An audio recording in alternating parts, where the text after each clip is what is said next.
Sejarah konflik Islam Patani.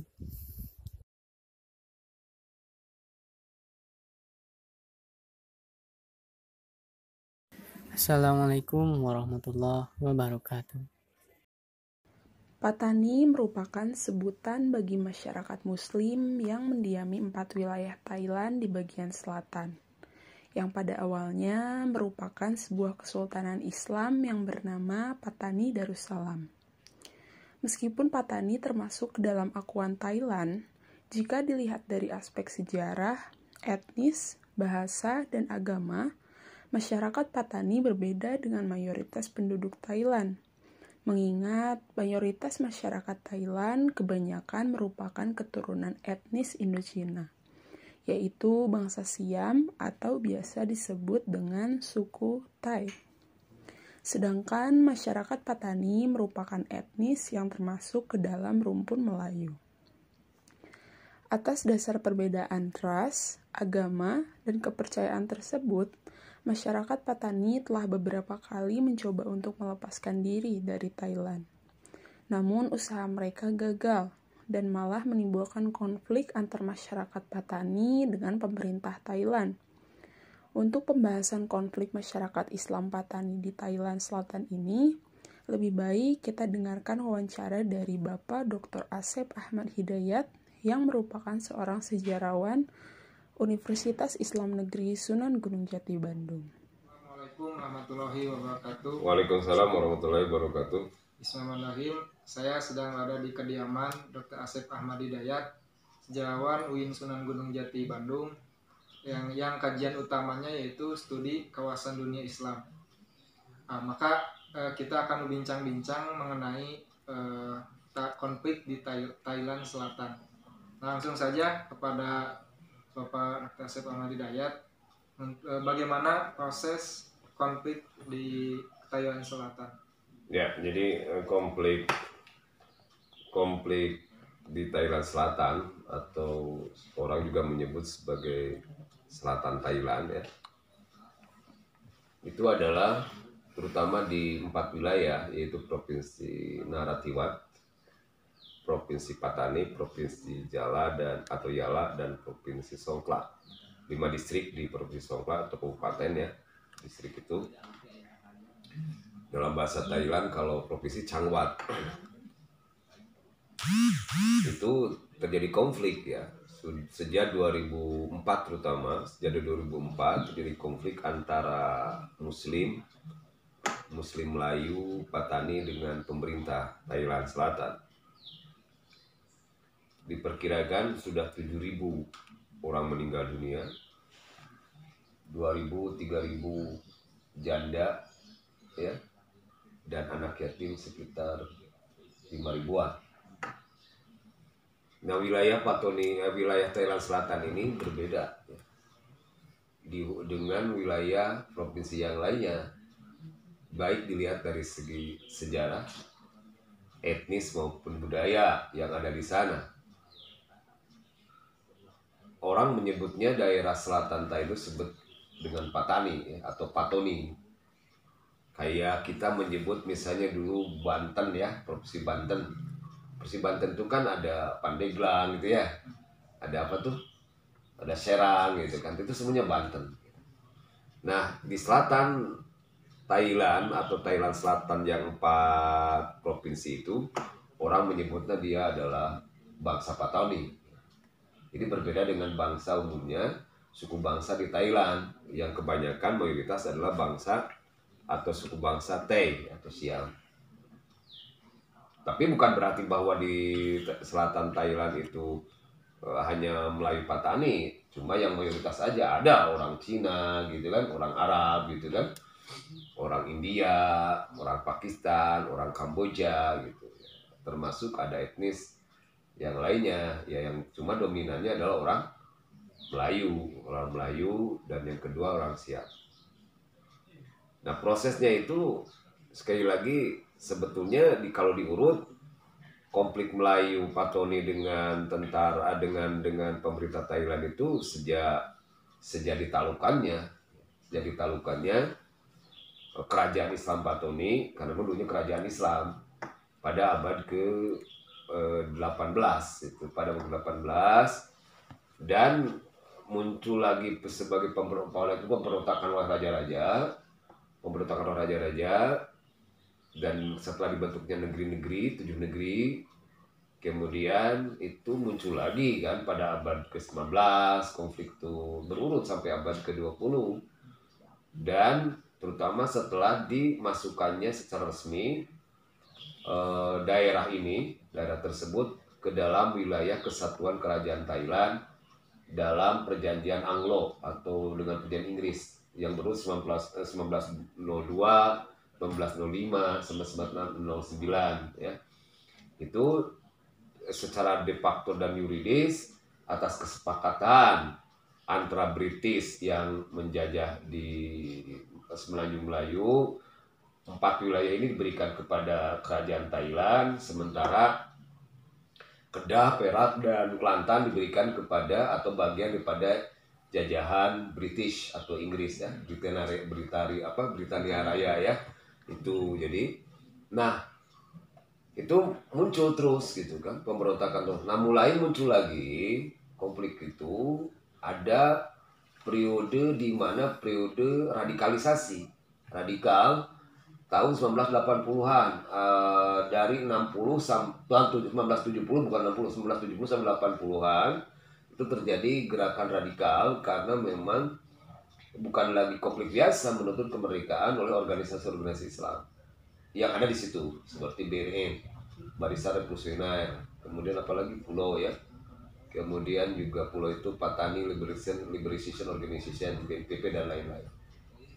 Nah lebih masif lagi konflik yang terus menerus tidak berhenti sampai hari ini ya, ada bom gitu kan ya, ada bom, ada pembunuhan, ada penculikan gitu, ada penembakan terhadap kaum tentara, ada tentara menembak orang sivil gitu kan, itu sejak 2004. Jadi sejak 2004 sampai hari ini belum selesai gitu konflik itu ya. Nah, jadi yang menyebabkannya itu karena ingin menguasai daerah Patani gitu Pak, atau keagamaan atau apa gitu? Ya faktor utamanya gini, konflik itu terjadi karena pertama disebabkan oleh faktor historis tadi, karena Melayu Patani adalah bukan merasa bangsa Melayu, orang Patani selatan Thailand merasa dirinya bukan orang Siam gitu, bukan orang Thai, dan mereka merasa bahwa dirinya itu adalah sebuah warisan dari Kesultanan Melayu Patani yang disebut dengan Patani Darussalam gitu kan. Yang kedua faktor-faktor ekonomi juga, karena di daerah selatan itu juga adalah termasuk masyarakatnya adalah miskin gitu, miskin penuh dengan kan itu sangat bertumbuh pada pertaniannya juga, apalagi pada era 2004 sampai hari ini itu kan bertumbuh pada perkebunan rakyat yaitu karet gitu kan. Ya karet kan fluktuasi. Kalau lagi mahal ya bisa beli mobil, bisa apa gitu kan. Seorang petani itu sampai 17.000 misalnya 1 kilogram getahnya. Tapi kan fluktuasi, sekarang misalnya ada yang bahkan sekarang 4.000, 5.000, 3.000 kan. Berkutat di itu seluruh Indonesia juga begitu gitu kan. Yang kedua faktor kemiskinannya juga karena memang karena faktor konflik itu berlama-lama gitu kan. Kemudian juga faktor budaya, faktor identitas, karena merasa bahwa dirinya bukan sebagai seorang Thai, karena itu ingin membebaskan identitas dirinya ya sebagai bangsa Melayu gitu, karena mereka bangsa orang Muslim di selatan Thailand atau di Thailand Selatan ini itu bukan lebih dekat lagi, merasa bagian, bukan merasa lagi, memang bagian daripada kebudayaan Nusantara yang Melayu ya. Jadi ya kalau Anda lihat wajahnya kan namanya Thailand tapi kan hitam-hitam kayak kamu gitu kan, makanya jengkol gitu kan, makanya belacan terasi gitu, makanya budu, makanya suka ikan busuk-busuk seperti kita kan suka makan ikan busuk ya, terasi kan makan ikan busuk ya kan Anda gitu kan, jengkol, petai, duren gitu kan, makan nasi gitu kan, petai kan itu sama dengan kita, sama suku dengan suku Sunda, dengan suku Jawa, dengan suku Bangka, Belitung, Aceh gitu kan, dengan suku Lampung, dengan suku apalagi yang ada di Nusantara aja gitu. Ngomongnya juga atau bicaranya juga ya bahasa nggak jauh beda, cuma persoalan dialek aja sudah lama dia tidak jelas karena sudah lama berada di dalam lingkungan budaya bahasa teh ya agak tidak jelas misalnya. Makan jadi make gitu kan, kurang L gitu kan, Islam jadi C, ayam jadi aye gitu kan, mata jadi mato gitu, jamban jadi jembe gitu kan, begitu hanya begitu aja kan. Itu juga sama dengan orang misalnya ada pengucapan sama dengan orang apa tuh namanya, orang Minang gitu, orang Sunda gitu kan, orang Jawa gitu kan. Kemudian juga orang Bugis gitu kan. Nah, jadi yang ketiga itu faktor identitas. Nah, semakin diperparah lagi konflik itu karena memang tidak ada sering ada operasi gitu kan. Jadi pendekatan militer itu yang ada di Thailand Selatan itu tidak menghasilkan konflik karena mereka melawan gitu, militer gitu kan. Jadi banyak faktor sebetulnya tentang mengapa terjadi konflik, tapi minimal 3 yang saya jelaskan tadi gitu kan ya.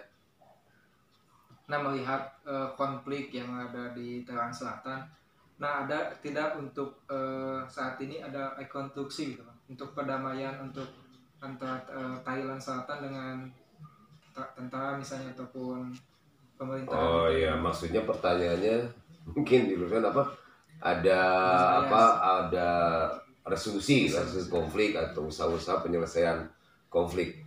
Ya sudah, kalau ini kan sudah ada beberapa perundingan ya, sejaman Thaksin Shinawatra gitu kan, yang difasilitasi oleh Malaysia gitu.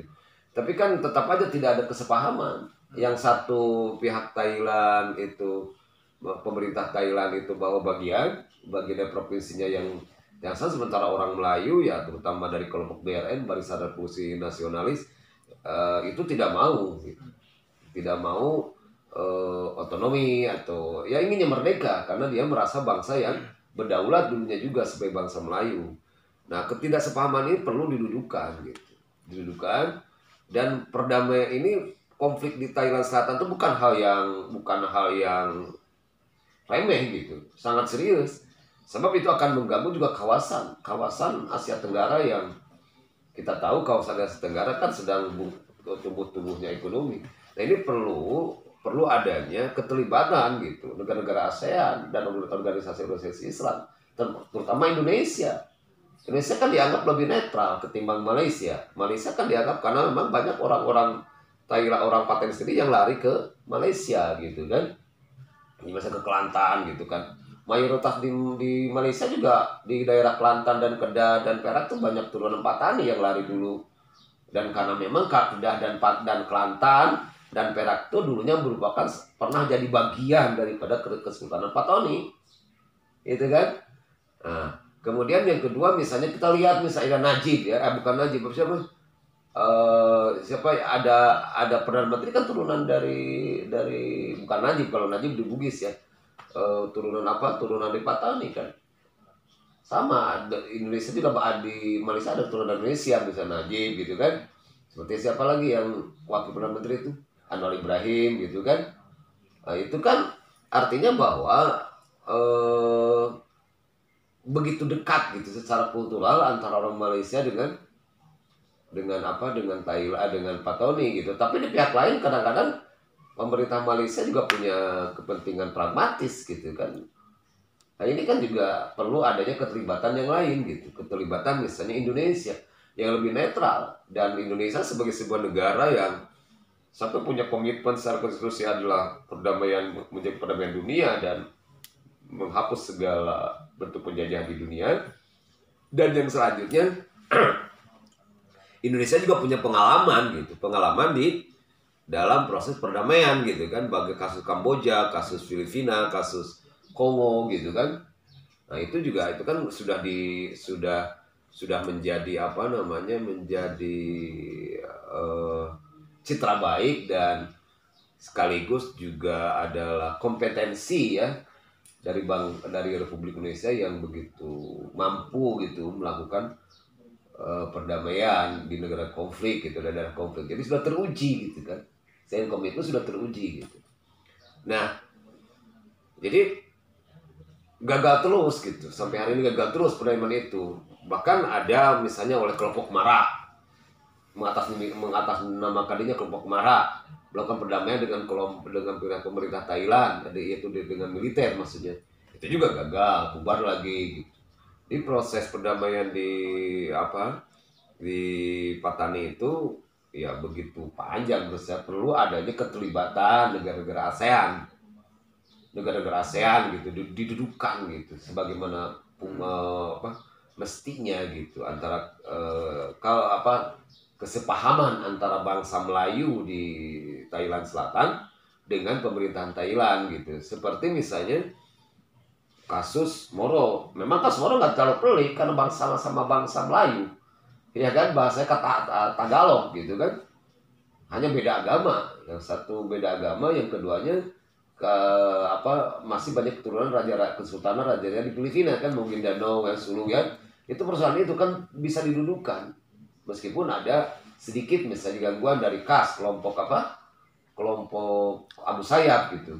Itu kan kecil, tapi 88% Muslim Moro itu sudah menyatakan setuju dengan otonomi. Ini Thailand Selatan itu karena merasa dirinya bukan lagi bangsa Thai, sebagai bangsa Melayu etnis.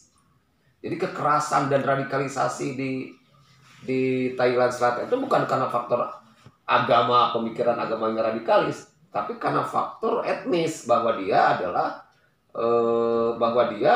bukan bagian daripada bangsa Thai, tapi bangsa Melayu.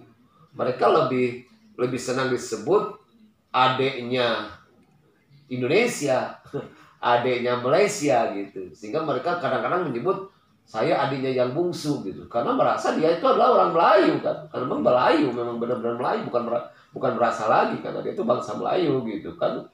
Cuma dalam proses sejarah yang panjang, bangsa Melayu ini yang satu ini berada di dalam cengkeraman pemerintahan Thailand yang dulunya adalah sebuah negara berdaulat. Itu negara atau kerajaan Islam Melayu Patani, sama produknya dengan Aceh Darussalam, dengan Demak, dengan Cirebon. Bahkan pada zaman Sriwijaya, itu bagian daripada Sriwijaya, pada zaman Majapahit juga bagian daripada Majapahit.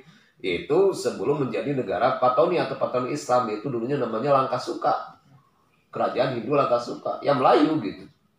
Jadi itu persoalannya. Jadi sekali lagi perlu adanya keterlibatan gitu, keterlibatan negara ASEAN. Dan yang kedua NGO yang netral, benar-benar netral gitu. Netral, yang NGO netral, dan khususnya organisasi-organisasi Islam yang ada di ASEAN. Katakanlah Syarikat Islam Indonesia gitu, yang sudah teruji kan sebagai sebuah organisasi pertama pergerakan Indonesia yang melahirkan kemerdekaan, merintis kemerdekaan gitu kan, Muhammadiyah, Nahdlatul Ulama, dan NGO-NGO internasional hak asasi manusia. Karena di Thailand itu sekarang banyak di Thailand Selatan ini sekarang ini banyak kasus-kasus pelanggaran hak asasi manusia. Tiap hari ada yang dibunuh, ditembak, diculik gitu kan. Ada wanita yang diculik gitu kan, ada suami yang diculik, ada yang lagi bekerja di hutan, di hutan lagi mencari kayu atau lagi menoreh getah karet, udah tiba-tiba ditembak, disebutkan pejuang gitu kan. Dan mereka sangat kasihan sekarang hidup mereka itu. Jam 10 saja dia malam itu tidak bisa keluar antara kampung. Jangankan antara kampung, di dalam kampung sendiri dia sudah tidak bisa keluar. Dia bisa ditembak, dicurigai pejuang. Kan sering curiga itu. Kadang-kadang curiga itu bukan antara Melayu Patani dengan pemerintah Thailand atau dengan tentara, tapi antara Melayu Patani sendiri juga. Ya boleh jadi ada yang ditembak itu karena sesama Melayu dianggap pengkhianat, dianggap mata-mata, atau dianggap pejuang, ditembak juga oleh bangsa Melayu gitu kan. Yang kedua juga hidup mereka itu sekarang di Patani itu kasihan gitu. Iya kan? Tidak tenang gitu. Sedikit-sedikit ada bom meleduk gitu, meledak gitu kan. Di pasar, di jalan, gitu. Tentara Thailand banyak yang mati, orang Siam yang mati. Ya orang muda juga curiga, Siam yang punya damai gitu. Kemudian selanjutnya juga kondisi pondok juga dicurigai gitu kan, pendidikan juga diintervensi gitu. Kondisi pondok kan itu curigai. Ini sarang pejuang, kadang-kadang tentara masuk ke sana kan orang bikin jadi penyakit psikologis gitu kan. Lagi sholat Idul Fitri ada tentara penjaga, kan mungkin dia lagi sholat misalnya kan, tiba-tiba merasakan takut ditembak, karena memang sudah terjadi kan. Bagaimana tahun 19 sebelum masih 2000 berapa itu setelah 2004 2007 sekian itu kan terjadi 2012-an 11 itu terjadi kan penembakan di Gresik. Orang lagi sholat ditembak gitu. Ya kan tembakan masjid Gresik itu, yaitu masjid peninggalan kerajaan. Atau ini satu-satunya itu diantaranya selain pada Teluk Manuk. Karena memang di situ ada keraton juga kan dulunya gitu. Kemudian di Masjid Al-Furqon tiba-tiba 11 orang mati tembakan lagi sholat taraweh, tembak dar. Ini itu kan menjadi, terutama bagi generasi muda itu menjadi ketakutan gitu. Ya saya mungkin orang Melayu Patani lebih sabar orangnya gitu. Dia masih kerja mencari nafkah gitu kan, bertani gitu kan di masa Covid. Susah sekali dia tuh. Waktu hujan, mereka nggak bisa kerja, banjir kan, nggak bisa kerja kemana-mana, dia mau makan apa? Orang kaya yang menabung bisa, tapi orang miskin, ya kan orang miskin mayoritas miskin di Rahiala, di Patani itu kan, di Nara. Jadi perlu adanya keterlibatan sekali berbagai pihak, psikolog termasuk saya sebut NGO internasional, terutama aktivis hak asasi manusia. Yang keempat ya perlu juga sampai kepada ranah PBB gitu. Ya, PBB juga harus terlibat gitu kan. PBB harus terlibat menurut saya. Ya, seolah-olah kan PBB acuh kalau masalah muslim suka acuh gitu kan. Iya kan? Ya. Tapi kasus Timur Leste yang pada dasarnya pada itu pro integrasi ya harus dibikin gitu. Ini berabad-abad lamanya. PBB juga harus terlibat. Ya, karena terlibat negara-negara Arab ya, negara-negara Arab dan sekaligus juga keterlibatan organisasi komunitas Islam internasional dan juga orang-orang PBB di situ. Nah ini penting ya, penting keterlibatan semuanya dan juga para pejuangnya, orang-orang Melayu Pataninya harus mulai membuka diri gitu. Bahwa ini ada sebenarnya membuka diri seluas-luasnya dan melakukan negosiasi baik ke dalam internal pemerintahan Thailand, ya kan, dimanapun juga nampaknya pelanggaran humanitis kemanusiaan, agama apapun juga orang tidak beragama itu juga pasti terenyuh hatinya kalau ada pembunuhan, penyiksaan di mana juga akan terlibat, ya kan. Kemudian juga melakukan negosiasi sekaligus juga diplomatik gitu. Nampaknya pergerakan Muslim Melayu Patani itu kan hanya lebih ke internal, tidak keluar gitu. Itu adalah yang paling utama menurut saya. Ya mungkin terima kasih kepada Abah yang telah bersedia berbincang-bincang mengenai konflik di Thailand Selatan, yang pada intinya perlu adanya keterlibatan dari semua pihak, bukan hanya sebatas dari negara ASEAN saja, tapi adanya NGO internasional dan bahkan bisa sampai ke PBB. Mungkin itu yang bisa disimpulkan. Semoga bisa maka semuanya. Mungkin itu yang bisa disampaikan. Terima kasih jazakallah dan kasihan kepada Bapak Dr. Asep Ahmadi Dayat. Sekian wawancara dengan Bapak Dr. Asep Ahmad Hidayat mengenai pembahasan konflik Islam Patani di Thailand Selatan. Terima kasih dan wassalamualaikum warahmatullahi wabarakatuh.